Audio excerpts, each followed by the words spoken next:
welcome to Coffee Club with Tijjani Reijnders and Nathan Ake.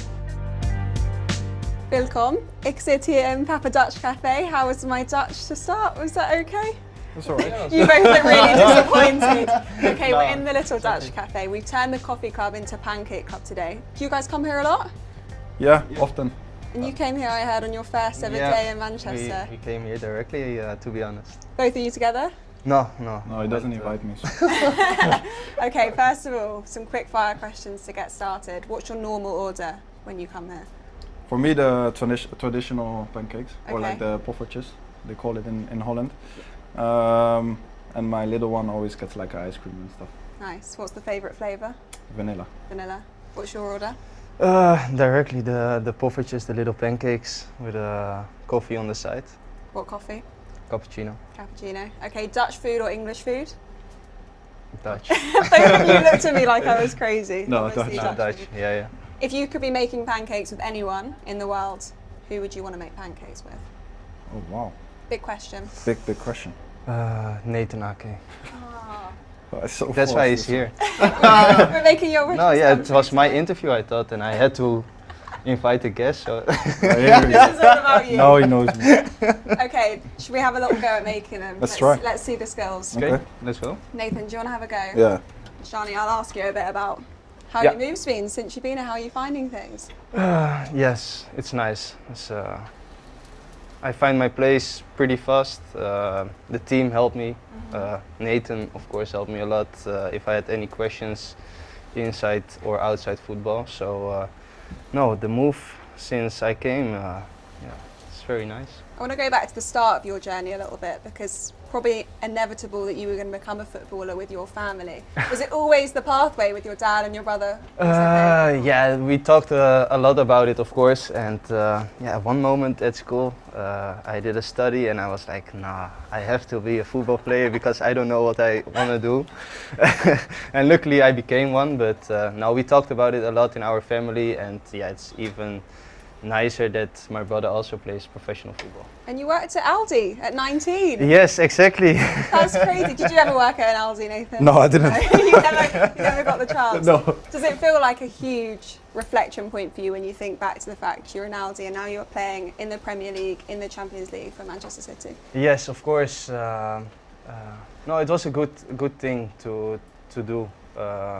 See how life is if you have a normal job. Let me say it like that. Right, Nathan, we need to check in with you. I'm sorry, we've Lord. left you to It's not going well. These ones look good. This one looks alright, but they still have to be turned. But this one is a nightmare already. Okay, well, we'll leave. I think they need a bit longer. Ooh, maybe. this is top. Leave them like a couple of seconds. Yeah, you reckon? I'll ask in the meantime, what was your early journey in football like? What do you remember growing up about football? Difficult, yeah. Just I started at a young age, like 4. Went professional quite early, making steps quite early, and yeah, it's always been a good memory. Okay, talk to me about AC Milan. Did you feel like that was the big breakthrough moment? Yes, especially last season. I really felt like, okay, I'm getting a bigger player, you know what I mean? And especially... The eyes were on you. Yeah, it was more on me before every game, and luckily I did pretty well.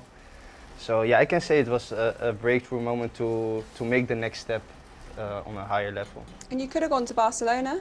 That was the rumour beforehand. Yeah, it was a rumor.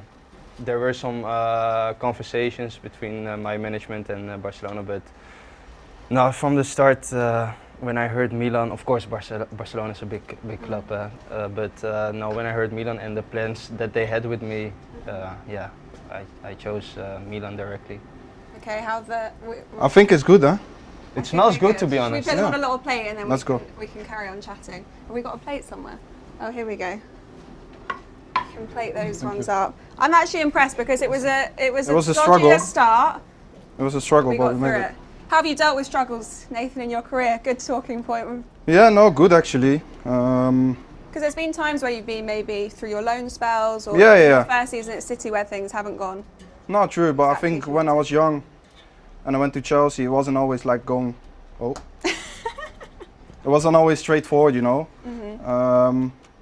But I think with many setbacks, I learned as long as you work hard and stuff, you come back, and yeah, that helped this time as well. Why is the Premier League so popular for Dutch players? More than 30 Dutch players in the Prem. I think when we were young, we watched a lot of Premier League. I would say so. Yeah, 100%. Yeah, there was before, and obviously like players like Bergkamp and all this, Van Persie and stuff like that. So you get brought up with it. You looked up to those guys, and yeah, I was always like, hopefully one day I can be on that stage as well. Always the dream. Yeah. Is there a WhatsApp chat with all the Dutch players? No. No? Oh, well, with the national team? Yeah. Yeah, with the national team. Yeah. With the But not with national the team. other. But we keep fairly in good contact with all the Premier League players here. Sometimes we meet up and stuff, so that helps as well. Who did you talk to before your move to City? Just to Nathan? Yeah. He Directly gave with you him. everything you needed to know. Yeah, because when it got more serious, we were in the national team, and the first thing Nathan was saying was, "Are you coming or what?" So no, then I spoke with him about City, the club, how the squad is, and no, directly a good feeling. Before we chat a bit more about City, I want to ask about the World Cup ambitions, a huge World Cup coming up. You've got such a talented squad. How much excitement is there for that? A lot, I think. As you said, we have a very good team. A lot of top players at top teams now. But I think it's now up to us, to make the step to the next level. I think the last years we've been doing well, but I think with the team we have, we can do more. So yeah, we have to see, but I think everyone is excited. Okay, Manchester City then, you've been here 5 seasons. New players coming in. Does it feel like a new look, Man City? Yeah, a bit. As you said, we have a lot of new young players. The staff is a bit different. So obviously it's going to be a little bit of adaptation and stuff. It's a new look. But I think so far we've had our struggles, but also we've showed some good things. So I think there's only positivity ahead. You said that Pep's given you a slightly new outlook on football. What have you learnt from him already? No, especially the position game, when we have the ball, possession. Yeah, how he wants us to play, like everybody close to each other, and yeah, that's something you don't see a lot in football at other teams. How we play, how we can control the game, and yeah, those are things I've learned and try to adapt as quick as possible. Feels like you've adapted pretty quickly, especially if you look at your debut. What's the link up with Haaland like? Why has that clicked so well so early? Yeah, to be honest, as a midfielder, he makes it easy because how we finish his actions and dribbles, or if he gets a pass through, 9 out of 10, it's almost a goal. So it's the first thing you look at as a midfielder. If you get the ball, is he running in the deep, and it makes it easier for us. Is it slightly more direct this season? Because Tijjani just spoke about the possession base, but it feels like at times there is a slight change in philosophy this year? Not really, but obviously the first few games teams play more man-to-man. So it's more difficult to control the game as maybe before, where teams were maybe sitting in a little bit more. I think that's more the difference than just us. And how different is the Premier League? Because so many players say this is the hardest league. Yeah, tell us about that. Like if I compare it to Italy, the intensity is much higher. In Italy, it's more, clubs think more in a defending way, sit back, tactical especially, and here it's boom, boom, boom, boom, boom. It can go up and down, and that's why it's so important for us, for City to control games and be good when we have the ball. What's the ambitions this year? Well, we always go for everything. I think when you play for City, that's the aim, that's the goal. So far, as I said, it's been a bit of an up-down season, but I think we're in a good way now. I think like 6-7 unbeaten. So we just have to keep that going and go from there. But our ambitions are high, always high. So the goal is to win, obviously. You've had so many incredible memories at Manchester City. It's probably a tough question, but is there any that really stand out if you could relive one of the days, one of the games? Champions League, easy for me to be fair. Easy? Yeah, I think that journey, the whole season, obviously a lot of people just remember like the good stuff, winning the Champions League and stuff, but the struggles we went through that season as well, especially like December time and stuff. I think we were losing some games and not winning games, and it was always difficult. And then we came back like that, and we won the treble in the end with the Champions League. I think it was for sure the easiest to pick. And you've joined after a season where it's very unlike City not to win a trophy. How much was that spoken about when you were joining?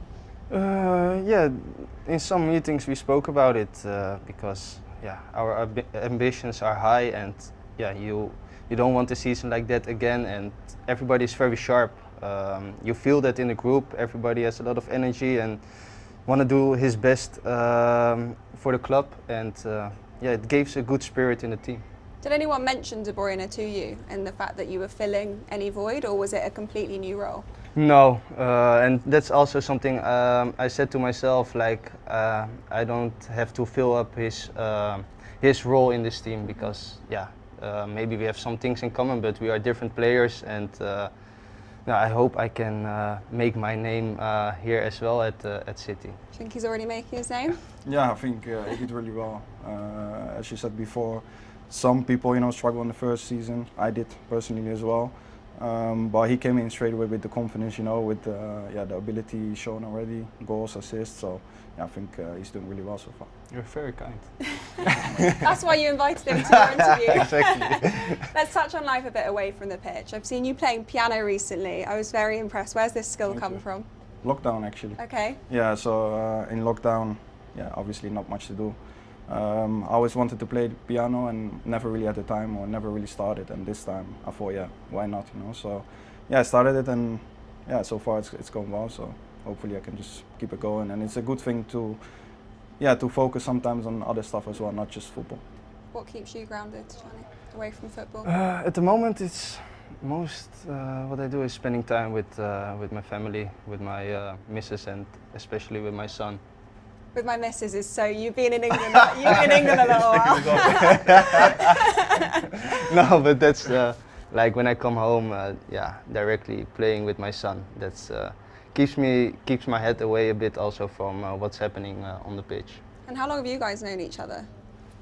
Since the national team, what? I think 6 years or something. I think shorter. 4?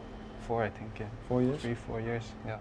How much does it help when you have someone you know so well when you're starting at a new team? No, it helped me a lot because always if you go to a new club, it's a bit hoe zeg je dat, zenuwachtig? You can be a bit nervous when you join a new team, because you almost don't know anyone, and it made it easier for me that Nathan was there and had directly a good friend in the squad. I have an important question. Do you know what his shrug celebration is? Where's that come from? Do you I actually don't know, What is it? It started last season. We had a lot of French guys in the team, and if something bad happens, we said always like, c'est la vie, like that's life. And then I came with this celebration after a game because we didn't do very well, and it was an important goal, and it just came naturally at that moment. So c'est la vie. C'est la vie. That's life. I think it's time for us to try some of the pancakes, isn't it? No, like this, right? Oh, you're all right. You've not made any pancakes. You've just judged his skills. Which one looks good? You did a great job. Out of 10? 8. Ooh, my guy. That was the Alternative Coffee Club, the Pancake Club with Tijjani Reijnders and Nathan Ake.